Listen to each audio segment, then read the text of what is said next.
Hello, you are welcome in online series of machine design. Myself, Namisha Goswami.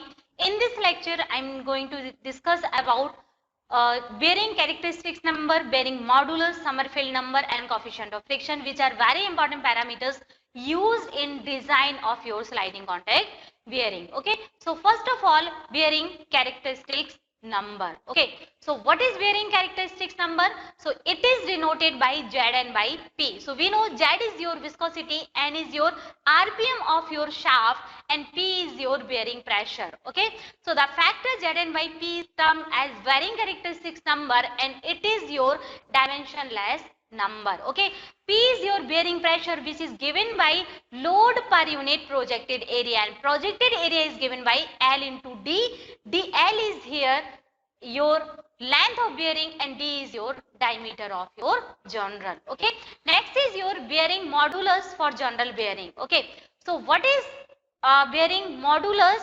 So you can see here in this diagram. This is very important diagram. You can see here there is classifications which we have already discussed in last lecture. Classification of bearing on basis of thick film lubrication, thin film lubrication, or zero film lubrication. So okay, so here there are three regimes are already defined, or we have separated. First is your thick film lubrication, second one is your thin film, the second one is your partial lubrication, and third one is your thin film or boundary lubrication. Okay, so we always design your bearing in the range of thick film lubrication. We will never go design, or we will never do the design of sliding contact bearing in partial lubrication region or in thin film boundary lubrication region. Okay, so come to the point, bearing modulus. Okay, so when at the point of A, where you can see in this diagram, at point A, coefficient of friction is minimum. Okay, so at that point, the value of Zn by P is known as your bearing modulus, and it is denoted by capital K. Okay, so this is known as your bearing modulus. So this is your graph between coefficient of friction and Zn by P ratio. Okay, next is your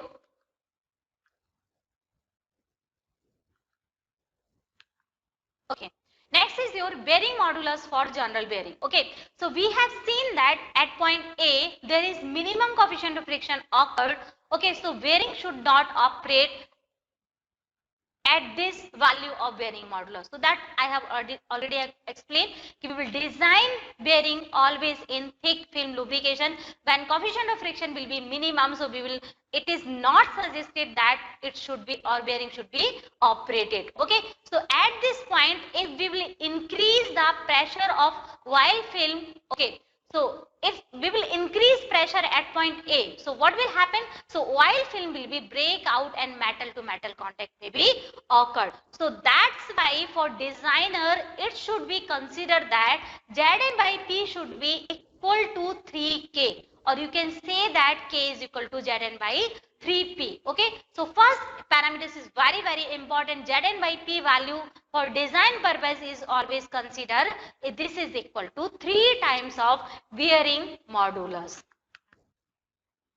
Okay, so what is K? So K is find out. I have already underlined this line because this is very important point in design point of view. Okay, here K is obtained by finding out Zn by P from design data book of particular machinery. Okay, so how we will find out K? K we will find out from the standard data from the design data book. Okay, and we will then we will equate this Zn by P should be equal to 3 times of your K. So this is the basic procedure. Okay, if we will use higher loads, or you can say that heavy load or fluctuating load, that Zn by P should be equal to your 15 times of K. Okay, so this is the condition which decide whether bearing is operated as thick film lubrication or thin film lubrication. Okay, so now see what are the condition for that. Okay, so from now after calculating Zn by P from given data of design parameters, so Zn by P will be calculated. If Zn by P calculated is greater than your bearing modulus, then it is known as your thick film lubrication.